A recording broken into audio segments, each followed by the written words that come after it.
The Iowa football schedule is out for 2025, and it is going to be a bear, but a good one inside of Kinnick Stadium. Plus, it's a Hawkeye state inside women's basketball. A rapid reaction podcast today, Locked On Hawkeyes.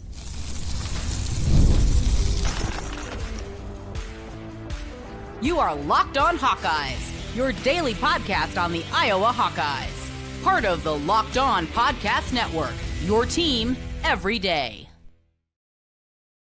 Hey, welcome in. I'm Trent Condon, and this is the Locked On Hawkeyes podcast. Thanks for making Locked On Hawkeyes your first listen every day. We're available wherever you find podcasts. You can also watch us on YouTube. While you're there, make sure you hit the subscribe button. Helps us get in front of more Hawkeye fans. Today's episode is brought to you by FanDuel Sportsbook. You can start the season off with a big return on FanDuel. New customers can place a $5 bet. You'll get started with $150 in bonus bets if you win your first $5 bet. Just visit FanDuel.com to get started. Well, we open up today with some football news. Yes, the Big Ten has released its schedule. We will get into that. We got basketball rapid reaction after Iowa upends Iowa State, a comeback victory against the Cyclones in women's basketball, and we'll preview the men's matchup coming up on Thursday evening. So a lot to get into. We got the portal open, a lot happening there. Hank Brown is going to be making his way to campus on Thursday, and apparently he will be at Carver Hawkeye Arena for the matchup against Iowa State. Hey, let's sell this thing out. What do you say? Still tickets available. I'm going to be there. In fact, I'm going to be there all throughout the day. Going to make my way after I get the kids dropped off at school Thursday morning. Get a dart over to Iowa City. I'll be doing my radio show from the Jethro's in Coralville there, right there on the strip, less than a mile away from Carver Hawkeye Arena. So you're looking for lunch. I'm on the air from noon until 2. I'm going to be there at Jethro's and then meeting up with some friends, getting ready for the matchup. And I get a little liquid courage and getting loud inside Carver Hawkeye because I need it. That's going to be a really good one. We'll get into that a little bit later. But again, noon to 2 with my radio show, Miller and Cotton, on the Iowa Sports Radio Network. You can catch it on our flagship, 106.3 KXNO, along with in Iowa City on 800 KXIC, Cedar Rapids, Quad Cities, and Sioux City. You can find us on all the iHeart stations across the state. All right, let's get into the football schedule, 2025. Now, we knew the opponents that were on the schedule for this year. And with it being a year that Iowa has the road game set up with Iowa State, that means that the Big Ten schedule sets up where you get the 5 home games this season and the 4 that are on the road. So that's the way that it's set up. And we knew the non-conference schedule was going to be Albany. Now, this was originally scheduled to be Florida Atlantic. This was supposed to be the matchup that Iowa was going to face. Not happening. That game got moved to 2030, which is incredibly odd. But that aside, not a whole lot of time. So it'll be the Great Danes making their way in for the home opener on August 30th. Then it is the road trip to Iowa State in week 2 as the Hawkeyes will take on the Cyclones, look to continue the long winning streak inside of Jack Trice Stadium. We know the last couple of times in Kinnick have not gone very well. And then they'll wrap up the non-conference schedule against UMass. I don't think Marcus Camby is making his way back. And if he would, I don't know if he's much of a football player. UMass in week 3. Then Big Ten goes, and this is how it sets up. And in fact, Iowa's got an opportunity here to actually get off to a pretty good start. They go to Rutgers. Now, Greg Schiano has got Rutgers back to respectability. They got them back to the program that he has been able to deliver before. They play a physical brand of football, but it's certainly not an unwinnable game against Rutgers for your Big Ten opener. Then after that, it's Indiana. Now, in the past, you say, well, that's an automatic win. You got the Hoosiers coming to town. You put that one in the win column. But we see Indiana in the college football playoff this year. We'll see the sustainability of the Hoosiers this season. Going to be looking for a new quarterback. A lot of those James Madison guys exhausted their eligibility. They're going to be back in the portal. But also, as we found out, Indiana got some funds that they've been using in the NIL front, and certainly helped the season that they were able to put together this season. So that's how things open up at Rutgers, Indiana in the Big Ten play. And then Iowa will get one of their 2 byes this season, idle weeks this year. First week in October, the Hawkeyes will be off. No game there. If you're looking to maybe plan a weekend getaway, that would be a good one to put on the books. Get that one there. Make maybe that special someone in your life happy that weekend because, well, we know what football means come the weekend. After the bye week, Iowa back on the road again. They go to Wisconsin. Now, Wisconsin, you want to talk about a schedule. The Badgers got handed an absolutely murder's row once again this season. And this is a game right in the middle of that. Look at this slate that we're going to see for Wisconsin. Week 3, they go to Alabama, home for Maryland, bye week at Michigan, Iowa, Ohio State, at Oregon. Woo, Bucky. Good luck. After the road trip to Camp Randall, Iowa's back home. In fact, they're back home for their next 3 games, starting October 18th against Penn State. They follow that up with a matchup with the Gophers coming to town and the battle for Floyd of Rosedale. Another bye week before a November date with the number 1 team right now in the country, the Oregon Ducks. Oregon comes in November. Not too bad. There's a road trip out to USC. Now we know Iowa and the West Coast. You can put that down probably as an automatic loss, regardless of what USC has, as we found out with UCLA this year, what we found out with Arizona and Arizona State in the past, and what we've seen outside of a Holiday Bowl. Every time Iowa goes out there, it doesn't go very well. Then they wrap up the schedule back at home against Michigan State, and then the road trip to Nebraska on Black Friday to cap off the 12-gamer. On the surface, knowing what we know about this Iowa football team, it's really going to be a battle for bowl eligibility. I think that's a realistic spot to start next season. This does not appear to be a team on paper right now that is going to be competing for a Big Ten championship, a college football playoff berth. That's not realistic with this squad, losing 23 starters and the unknown of what's going to happen in the transfer portal. It's a difficult schedule. And this is what we've talked about leading into this year. You got handed as good of a schedule as you're probably going to have in the foreseeable future. In fact, you look kind of at the future of Iowa and you go forward. So that's 2025. 2026, we know the opponents that they're going to be facing that year. You go on the road to Michigan, Minnesota, Northwestern, and Washington, along with home games against Nebraska, Ohio State, Wisconsin, and Purdue. Oh, also another road trip to Illinois is in there in 2026. 2027, this is what the Iowa football schedule looks like. You got road games at Indiana, Nebraska, Oregon, and Wisconsin, along with USC, UCLA, Minnesota, Michigan, and Maryland coming to town. Yeah, it's a whole lot different. Oh, Big Ten West, where have you gone? It's not here anymore. Iowa has work to do in the portal. Hank Brown is going to be visiting the quarterback transfer from Auburn, redshirt freshman, started a couple of games this year, went well against New Mexico, didn't go so well against Arkansas. We know, yes, an SEC opponent. I talked to a few people, though, involved that know Hank Brown. I knew him both as a high school player and watching him this season at Auburn. Still a lot of good things to say about him. He's got the arm talent, and you start right there. And as we've said before, the Tim Lester setting this thing up, I think it gives you hope. It should give you hope that if he can find his guy, that this thing can be offensively in the passing game opened up in a big time way. It was another disaster in the passing game this year. You need more talent at wide receiver. You need tight ends to be healthy throughout the course of the year, something that didn't happen this season. But I think there's a chance. I really do. And this isn't just being a homer. I think anybody that's listened to me for a while knows that is not the way that I treat things. Do at times I try to take an optimistic view? Absolutely. You talk to yourself 5 times a week, talking Hawkeyes for the whole time. Every once in a while, you want to go on the positive spin. If there's things to be negative about, we'll absolutely go there. One thing we don't have an opportunity to be negative about is the win, tonight from the Iowa women's basketball team. We'll get into that. Iowa gets the win against Iowa State, down by 8 points, then come roaring back, dominate the fourth quarter as the Hawkeyes add another one, now 9 of the last 10. It's been a long time since Iowa's lost a game to Iowa State inside Carver Hawkeye Arena. No Caitlin Clark, no problem. Iowa gets the win over a preseason top 10 Iowa State team. Impressive one. We'll talk about the game. We'll talk about a little big picture conversation with Iowa women's basketball. Plus, we'll preview the men's game as well. We continue Locked On Hawkeyes. Today's episode of Locked On Hawkeyes is brought to you by FanDuel Sportsbook. Get ready to tackle all the NFL action with FanDuel. It's America's #1 sportsbook.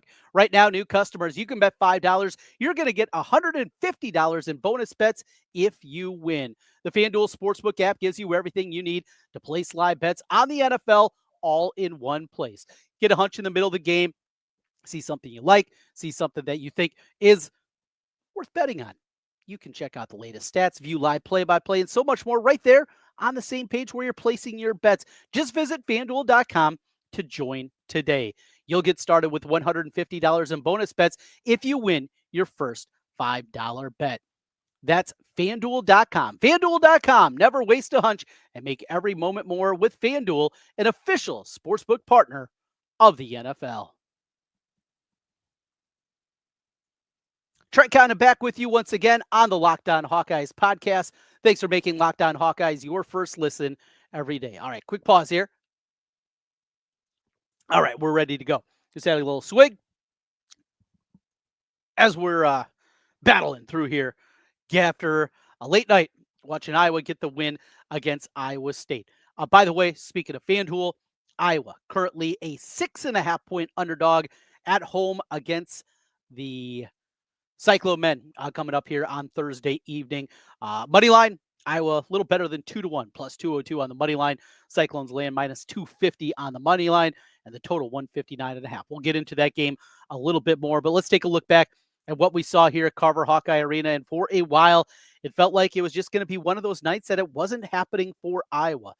Iowa State jumped out to an early lead. It was 12-2, but it was a whole lot of Lucy Olsen. And the Villanova transfer has been absolutely incredible. There is nobody that can replace Caitlin Clark. There just isn't.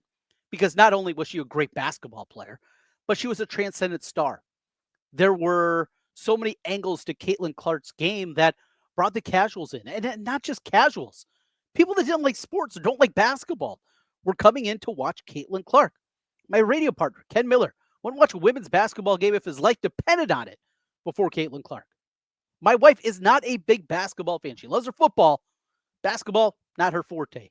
She loved watching Caitlin Clark and still watched it during the summer with the WNBA.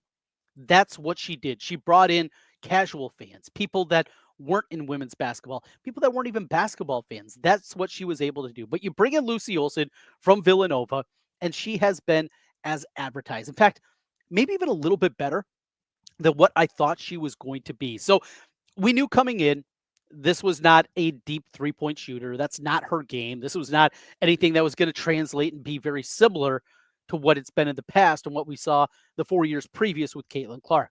It's a different style of point guard. Lucy Olsen, her strength is her pull-up game. And off a bounce, the legs kind of spindle into the side.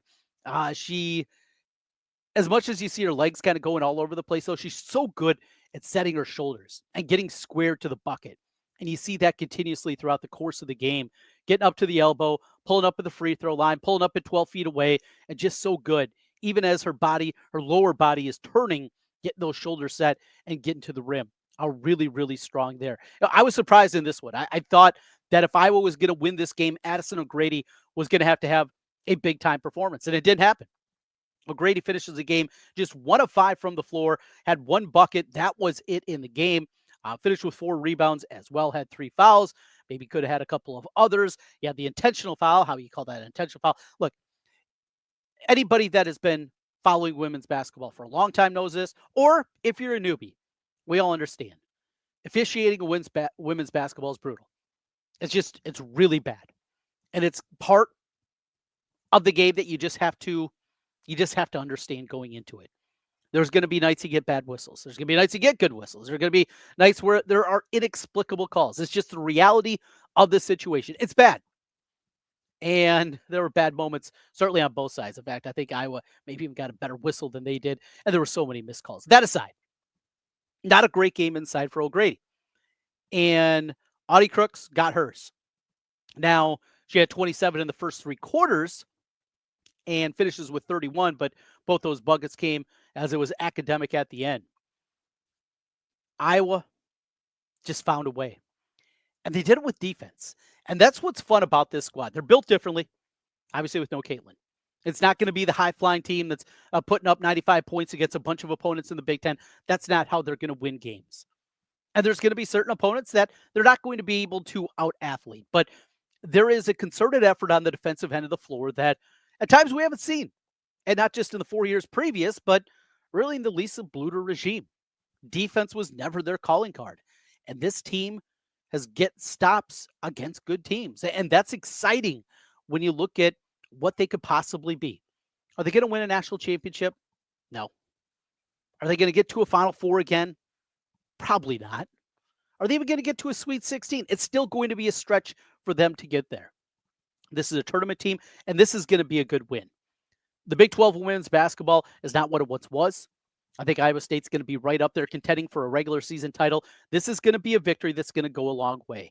And in a night where you struggle shooting, you miss your first 9 3-pointers of the game, you're down 8 points, and for a while felt like it just, as I mentioned, it wasn't going to happen.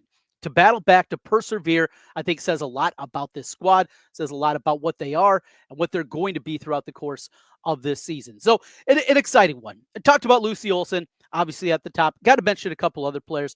Want to shout out Hannah Stuelke. Now, Hannah wasn't able to get many shots, just 4 buckets in the game. Goes to the free throw line, hits 5 of 8 from the charity stripe. But what you saw from Hannah Stuelke when she was tasked with guarding Audie Crooks, who's just such a difficult matchup. And you see it when she gets deep, when she gets you pinned, there's nothing you can do. She's so good at angles. She's so good at creating space. She understands the game at an incredibly high level. And Hannah Stuelke, giving up a bunch of size, she was able to make it difficult, forced a turnover late in the game on the travel and tipping balls away, just using her speed and her athleticism to really frustrate what she was doing there on the defensive end. And there were a couple of moments when things were getting tight. She just took the ball and went. And that's what you need. You need that aggressiveness. Hannah Stuelke is an upperclassman now. Now as a junior, it's time. We know the talent's there. Talent's never been a question with Hannah Stuelke. The size and athleticism that she has is through the roof. In a game where you only shoot 4 times, she was incredibly impactful in the game. Really, maybe the biggest part of the comeback was a 3-pointer down by 8 by Sydney Fulter. Got a couple of buckets in the lane, stepping through. And for the first time this year, it felt like, at least as close to it, we got the Sydney Fulter back that we saw last season. A player that I absolutely grew to love watching her on the hardwood and what she was able to do. Hits 3 3-pointers in the game, finishes overall with 16 points and just so many moments. She's a bulldog. She's got that Southside Chicago mentality. She's the kind of player you need. And coming off the surgery, it felt like we finally saw, let's say, the real Sydney Fulter in this one tonight. Feuerbach also had a 3 that was incredibly important in the game. Liked what she was able to do. Pushed it a couple of times too. It got out and pushed the pace. And that's what you wanted to do against this Iowa State team and not getting them deep. So what other angle we got to talk about are these freshmen. This freshman class, they're going to be so good. And Ava Hayden, she got that black shot and she's talking a little trash. I love that, right? Coming in there as an 18-year-old, just talking some junk, right? Having that was great to see. How about Guyton? 3-pointer, just ice water in the veins, not caring about the moment. Carver's loud. Carver's fired up. They're coming back. It's still a tight game. It just lets it fly. It's both of her shots in the night. 2 3-pointers. That last one, just a huge, huge momentum. And she's still working her way back. Remember, she just stepped on the hardwood in a regular season basketball game for the first time in over a year. And she's already looking confident. You can see there's going to be some slow moments because coming off an ACL injury, that's going to happen. But incredibly excited about her future and what she's going to be. And then Taylor Stremlow. Talk about talking junk. I mean, these ladies, they do not lack for confidence and absolutely love that. Made a big play defensively, got a big rebound, hit a couple of buckets herself. Stremlow's going to be good, and Mulaney's going to be good. And I mentioned Hayden. This group of 4, that's exciting for the future of this women's basketball team. And one final note, as Iowa's got a Big Ten matchup. They'll go to Michigan State. Should be a really good one coming up this weekend. Seeing Jan Jensen and seeing Jam now in this new element, going from the nice assistant, the one that you needed a shoulder to cry on, or you needed to pep up, Jan Jensen was going to be that. And to now see her in this role and see her working the officials, seeing her up on the sideline, seeing her just extol the whole arena to get up and get a stop as they're making that comeback. I just feel great for her. If you've ever met Jan Jensen, she's an incredible person. She's one of the kindest, nicest people that you're going to find. She's good people.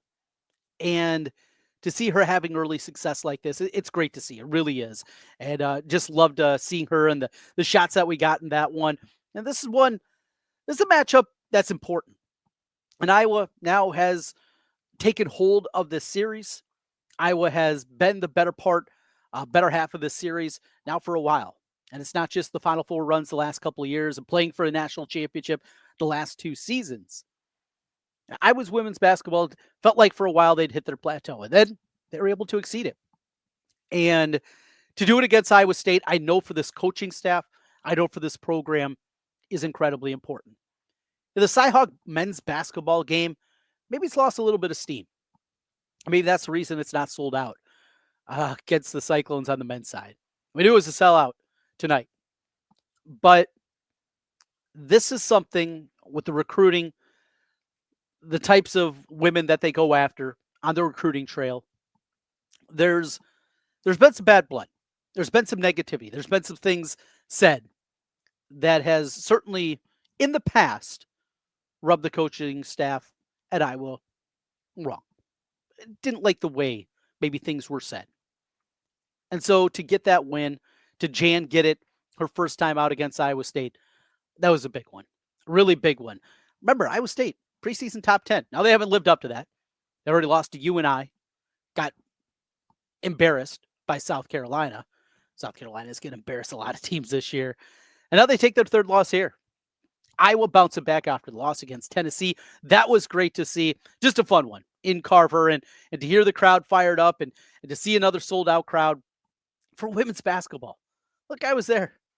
I was there in the late 90s. I was there at the end of the Andrew Lee era and into the beginning of the Blue era when the curtains were up and not many people were showing up. And to see what this is built into, it's been really, really fun. Iowa goes on the road next. They make their way to Michigan State. That will be an 11 a.m. tip-off on BTN on Sunday. So before the NFL starts, you'll be able to watch that one as they will face off against a Michigan State team. Should be a pretty good matchup also in that one as Sparty sits at 9-0. They're in the top 25 this season. Their last time out, they won by 28 against DePaul. In the past, DePaul's been pretty good. They've fallen on hard times the last couple of years, but a women's program that had been up there for a while. So it'll be Michigan State, and then they will take on UNI next Friday before fully into Big Ten play with Purdue on the 29th. That's what's in front of the Iowa women's basketball team. Let's talk about the men. Preview the matchup against Iowa State. This is Locked On Hawkeyes. Today's episode is brought to you by Omaha Steaks. Nothing delivers comfort and joy quite like the unrivaled quality and taste of Omaha Steaks. It's guaranteed perfection in every single bite. And right now, you can save on unforgettable gifts with 50% off site-wide at omahasteaks.com. Plus, score an extra $30 off with promo code COLLEGE. With 5 generations of experience, they consistently deliver the world's best steak experience, and the gifting experts at Omaha Steaks have made it even easier to deliver the perfect gift with thoughtfully curated gift packages featuring gourmet favorites. I've used this in the past for both my dad and my father-in-law. They are both home runs, both big guys, both like their steaks. Hey, make it Omaha Steaks. From legendary steaks to mouth-watering desserts and a whole lot more. Save 50% off site-wide for a limited time at omahasteaks.com. Plus, our listeners get an extra $30 off with the promo code COLLEGE. That's 50% off at omahasteaks.com, OMAHA steaks.com, and an extra $30 off with the promo code COLLEGE. Minimum purchase may apply. Trent Condon back with you one final time on the Locked On Hawkeyes podcast. Thanks for making Locked On Hawkeyes your first listen every day. All right, here we go. It is Cy-Hawk, and we'll see. There's no George Niang there to get under our feathers, right? There's not the same, maybe divisiveness, but all it's going to take is one. Now, the last time that Iowa faced off against Iowa State in Carver, 2 years ago, Iowa State comes in. Iowa just played Duke. Looked terrible in that one. They lost a game on a neutral court against TCU, and you're wondering, let's see. Iowa races out to a 24-4 lead. Just absolutely dominated it. Chris Murray doesn't play in that game, and Iowa wins it running away. Philip Obracha had 22. He's no longer there. Connor McCaffrey had 14. Iowa hit 12 of 23 threes. And let's go right there. Iowa needs to make shots in this one. If I was going to pull the upset against the Cyclones, they need to knock down three-pointers. It's as simple as that. This team is going to get out. They're going to defend. We know that's what they are built on. That's TJ Otzelberger. The way that he has built this program is with physicality and great defense. And that's what they've done year after year. And they're going to do it again. That's how it is. So how do you beat great teams on the defensive end? You make shots. And it's easier said than done. I mean, if it was just saying it, you'd say it to everybody and they just do it, but it's not that simple. This defense is really good for Iowa State. Start right there. Need to make shots. Here's another thing that's been crazy about this team this year. They're struggling so much at the free throw line. You look through the numbers, and Peyton Sanford on the season, he's shooting 84%. All right, that's really good. Josh Dix hasn't missed. He's 12 of 12. Perfect. All right, we're off to something. Owen Freeman, 53%. Brock Harding, 58%. Sado Traore, 54%. Drew Thelwell, 52%. Price Sanford, even a great shooter, 69%. Can't happen. And if Iowa gets to the free throw line and they get the home whistle and they go to line 25, 30 times, I mean, we got to be pushing to pull the upset 75, 80% from the free throw line. That's another component. Double-digit threes, make your free throws, and see if this defense is real. See if the defense that we look at with this matchup is actually something that's going to translate. Has it just been more opponent-based and taking on a good Iowa State team? Here's the other thing. Iowa State, yeah, good defensively. They're also really good this year offensively, and that's the difference. They're 7th in the country in adjusted offensive efficiency. That's unheard of in the TJ Otzelberger era at this point. They're doing a myriad of different ways. They don't get after the glass a ton on the offensive board. That's another one. We talk about this is not a great Iowa rebounding team. So if you can play close to even, I think that's going to go a long way on top of it. Are we going to see Sado Traore? I'm hopeful. I'm really hopeful that we're going to be able to get him back out there. His added athleticism, as long as that wheel's okay. Coming off the sprained ankle and it looks significant. Not just playing, but playing at a high level, using his strength, size, athleticism, those kind of things. That's what you need out of him. Not to be another body, but to be able to be more. And that's what you need out of that. That's where we are. I think this is a winnable game. This is going to be Iowa State's first time playing a true road game. And we've seen this with all these conferences now opening up. We saw it in the SEC-ACC Challenge, well, certainly for the home teams of the SEC. Playing at home matters. And I think that's going to go a long way. Even though it's not going to be banged out, there's probably going to be a few thousand, maybe more than a few thousand Cyclone fans that are going to be in the building for this one. Still, every time you feel like Iowa in this matchup here recently is out, don't have a chance, they played really well. And I think Iowa's going to play well tomorrow night. Let's get it done. Let's get a victory. Again, stop on out to Jethro's. I will be there on the Coralville Strip, kicking things off at noon with my radio show, Miller and Condon. Be there from noon until 2. Probably hanging out for a little bit afterwards, and we'll start pre-gaming a little bit. And hey, stop by. Say you listen to Locked On Hawkeyes. Maybe I got something for you. Maybe we'll have some gift cards. Maybe I'll get you a beer. We'll have a good time and get ready for Iowa State at Carver Hawkeye Arena. When I get back then, I will have an instant reaction, semi-instant reaction podcast after we get back to Des Moines after the matchup at Carver Hawkeye Arena. That'll be there for you and get you set.